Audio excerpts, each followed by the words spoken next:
Hard to believe this, but the movie A League of Their Own turns 30 this year. That story follows two sisters who played in America's first women's professional baseball league. News 8 Now's Ken Kozorowski introduces us to a Galesville woman who helped with the movie script after playing in the real league. There's no crying in baseball! An iconic line from 1992's A League of Their Own. But even more iconic are the women who inspired the film. Women like 85-year-old Dolly Ozburn. She grew up in rural North Carolina and quickly fell in love with baseball. But there weren't any girls' leagues, so she joined a boys' league. And I was the only girl on the team and in the league.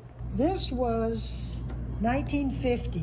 In the early 50s, Dolly went to a minor league baseball game in Charlotte, where she realized her baseball career could reach a new level. And I saw a sign that said, women's baseball. I thought, holy cow, women's baseball. The All-American Girls Pro Baseball League had been around since 1943, when male pro baseball athletes were serving overseas in World War II. Cubs owner Philip Wrigley started the Girls League to keep baseball in the hearts and minds of Americans. And Jimmy Fox was the manager. And of course I had heard of him, you know. And so I tried out and he said, yep, okay, we'll sign you. She was just 14. My parents had to sign this. I had never seen a contract. Before she knew it, she was flying to Indiana to start her pro career as a pitcher. I'm right here, right there. Had to be near the dog. I got to grow up very fast because the ladies were all older than me. The next youngest was 17. Playing baseball was the easy part. The rules surrounding the game were another story. Had to wear dresses in public. We had to wear makeup. I'd never worn makeup in my life. The only drawback in high school was I was a basketball player too, and I couldn't play. I was deemed a professional, and I said, but I'm not professional in basketball, but that didn't matter. Dolly played 3 seasons in the league. I stayed 2 years with Fort Wayne, and I was traded to South Bend in 1954.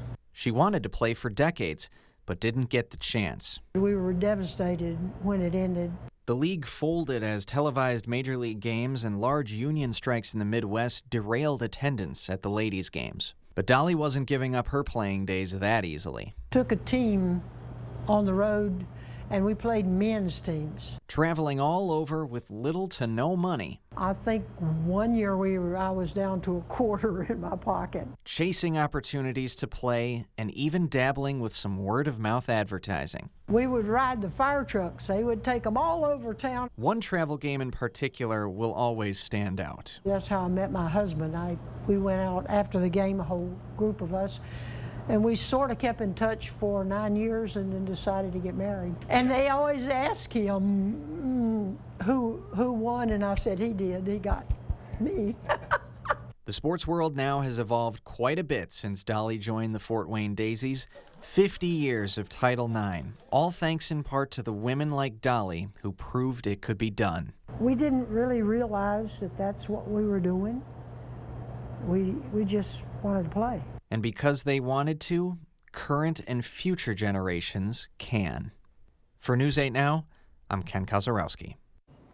So before the movie was shot, Dolly and some other players got to meet with director Penny Marshall and most of the cast. And she says Marshall actually gave them the script and the real players got to offer their feedback.